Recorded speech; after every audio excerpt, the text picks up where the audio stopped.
Hey, superhero fans, get ready to embark on an epic journey from the mystical realm of Asgard to the bustling streets of Earth. Today, we're unraveling the marvelous odyssey of none other than Thor. With his mighty hammer and noble heart, Thor's adventures span galaxies, uniting worlds and battling villains.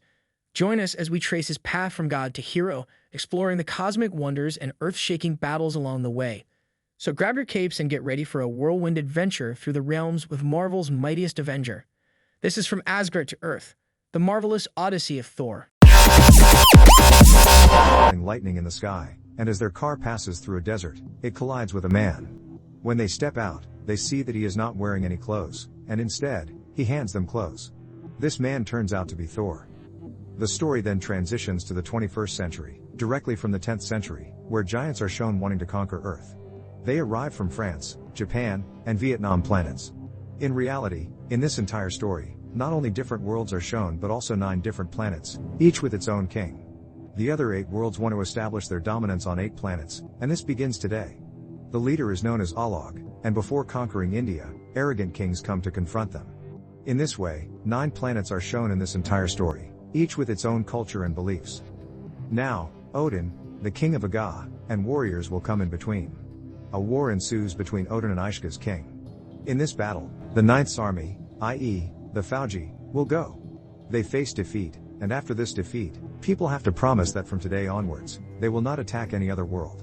The Jinn, who will go on the expedition, will also lose to the most powerful Adya, also known as the Cascade of Indian, and return to their world in defeat. Time passes slowly, and many centuries pass. Now, the time comes for the 21st century, the time when we live.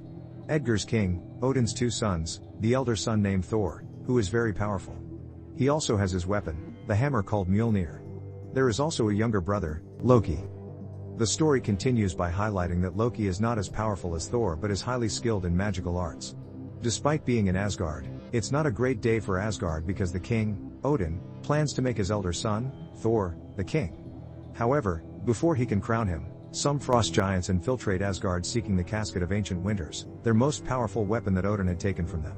They come to steal it, but they cannot find it there because there is a massive guard, named Destroyer, which destroys some of the giants and makes the rest flee. Aryavurta and Thor's battalion, including his younger brother Loki, arrive. There is immense anger from the giants' government because of the attack. Odin wants to teach them a lesson by using the torture of the army. However, Odin does not approve of this, and when his wife Loki provokes him, Loki, along with some friends, sends the army to Jotunheim, where they face the giants' atrocities.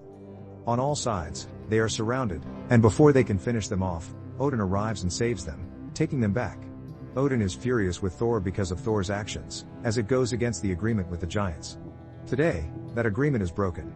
Loki does not understand the severity of his mistake, and his father takes away all his powers. Along with that, Odin also takes away his hammer, Mjolnir, stating that only the one worthy can lift this hammer. After the incident with the Ghost and Gore's hammer, both Thor and Loki receive medical training in Jadu's world. Meanwhile, Thor's hammer is found in a desolate area in New Mexico, about 50 miles away from where Thor meets Jane Foster. Upon Jane's return to the Rhine region, she witnesses the aftermath of the incident, and the next morning, she finds Thor in a hospital with his powers intact. Thor forcibly leaves the hospital and is seen in the deserts of New Mexico, trying to lift his hammer. People in the area are both troubled and astonished by the appearance of the hammer. Despite various attempts, no one is able to move it. SHIELD officers discover the strange hammer falling from the sky and quickly seize control of the entire area. Meanwhile, Jane Foster, whose car collided with the hammer, is researching the incident. She believes there may be a connection between this event and another world. When Paul, a SHIELD officer, learns about Thor's hammer being in New Mexico, he seizes all of Jane's research. Now aware that his hammer is in New Mexico, Thor is determined to reach that location. With the help of Jane Foster, he manages to travel to the site where his hammer is located. However, despite his efforts, he cannot lift the hammer, as his father Odin stated that only the one worthy can wield it. Thor realizes he has lost his abilities, and all his powers have been taken away by his father. With the arrival of the people of S.H.I.E.L.D., who are now attempting to capture the star and eliminate Vanguard Mello, Loki screams in fear towards the sky. Meanwhile, the cross-genetic warriors, wielding the most powerful weapon of cross-join, attempt to lift Vanguard Mello. In response to the threat, Loki is seized and taken to the headquarters of S.H.I.E.L.D. The ruler, King Odin, reveals to the people that centuries ago, when they conquered planets in the galaxy, they found a child in the temple of Lucy, the ruler of the cross join, and adopted him. This child, Loki, was raised as Odin's own son, alongside Thor. Odin hoped that Loki would bring peace between the races, being a symbol of unity. However, Loki, overwhelmed by the revelation that he is not Odin's biological son, experiences an emotional breakdown. He confronts his adoptive father about the lies, expressing his pain and the struggles he faced when compared to Thor. Loki is confronted by the S.H.I.E.L.D. officers. They confiscate the evidence of his research on the other world, and Loki, determined to retrieve his hammer, heads to New Mexico. There, he witnesses the chaos caused by Thor's fall. Thor, after learning of Odin's demise, expresses his desire to return. Loki, tormented by guilt, Loki grapples with his emotions. As Loki resumes his journey, Eric, another individual, arrives on the scene, adding a new dimension to the unfolding events. Eric works with Jane Foster and is actually her professor. Eric shows his fake ID to the S.H.I.E.L.D. officers, claiming to be a scientist. Although Jane realizes the ID is fake, they decide to let him go. Later, both Jane and Thor end up at Jane Foster's place. Slowly, a deep friendship blossoms between Jane Foster and Thor. They fall in love, and Jane Foster opens up about her true self. Thor, who was supposed to become the ruler of Asgard, was attacked by S.H.I.E.L.D. agents. Due to the assault, he couldn't ascend to the throne, and now he finds himself on Earth. On the other side, Loki is revealed to possess the gas of angels, a dangerous weapon. He approaches the leader with a shield and a sword. The sword has the power to travel to any world, and Loki vouches for its loyalty. Without his permission, no one can travel to another world. Loki then goes alone to the place where he will meet the King Lofar. King Lofar is revealed to be Loki's father, and he instructs Loki to defeat Rowdy. In exchange, Loki will become the permanent ruler of the Jotun realm, fulfilling his long-standing desire. As part of the agreement, Loki manipulates the Night Guard to turn against Thor's friends. Devon, one of Thor's friends, discovers Nilüfer's deceitful moves, and Loki heads to Earth. There, he reveals everything to Thor, informing him that his father is alive. However, Loki now wants to kill them both to become the eternal ruler of the realm. Thor is furious about Loki's betrayal. The U.S. Guard has also learned that Thor's friends went to inform S.H.I.E.L.D. everything. Meanwhile, the Destroyer, a demonic entity with the power to destroy, is sent to Earth by Loki. Thor and his comrades confront the Destroyer, but its immense power overwhelms them. Uday, realizing Thor's friends are in danger, sacrifices himself to save them, facing the Destroyer alone. He challenges the Destroyer, but before his mighty strike, he falls severely injured. Now, Thor's dormant powers start reawakening, as he had risked his life to save his friends.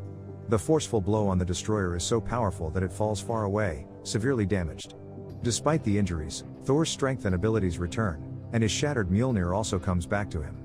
Meanwhile, Loki, in Hidalgo, unveils the gas of angels to the Frost Giants, instructing them to attack Earth and Thor's comrades. Back on Earth, Thor confronts the Destroyer and defeats it completely with his regained powers. On the other side, in Vanguard, Loki brings people who are masters of solitude, intending to use them to kill the ruler of the Rajuri. Novi Odin, about to be killed, witnesses Loki's betrayal as he kills Lucy before the fiery destruction of his own body. Loki's cruel actions aim to gain Odin's favor and make him the ruler of the U.S. Guard. The scene continues with Earth being shown as Handel attempts to run, trapped in the snow. The path is blocked, and when he calls for help, he miraculously frees himself from the snow. Asgard opens the way for Thor and his companions in the snow-filled chamber where Loki is present. A battle ensues between Loki and Thor. Loki's plan involves causing suffering, intending for all the guards, including Charles, to be killed. This, he hopes, will make his father, Odin, see him as a worthy son and appoint him as the ruler of the guards. Loki attacks by causing havoc through Bifrost by launching an assault in solitude. However, Thor prevents him from executing his destructive plan. Thor decides to break the bridge, leading to both Thor and Loki dangling over a dark abyss. Loki's scheme fails, and the situation becomes precarious. Loki contemplates his actions and the repercussions. Loki's deceptive plan to win Odin's favor fails, and he is left alone in the realm of darkness. In this, Rajamuli, Thor's father, wants to make his son Thor the king, but Thor refuses, saying that the right time has not come yet, concluding the story. After the story ends, a post-credits scene shows Dr. Eric Johnson, who had created a fake ID for Thor to escape from S.H.I.E.L.D. director Nick Fury calls them to discuss something unknown. Loki's invisible presence is hinted at, and he has control over Dr. Harry, demonstrating his formidable power. The story concludes, leaving room for Loki's continued involvement and potential challenges in the future.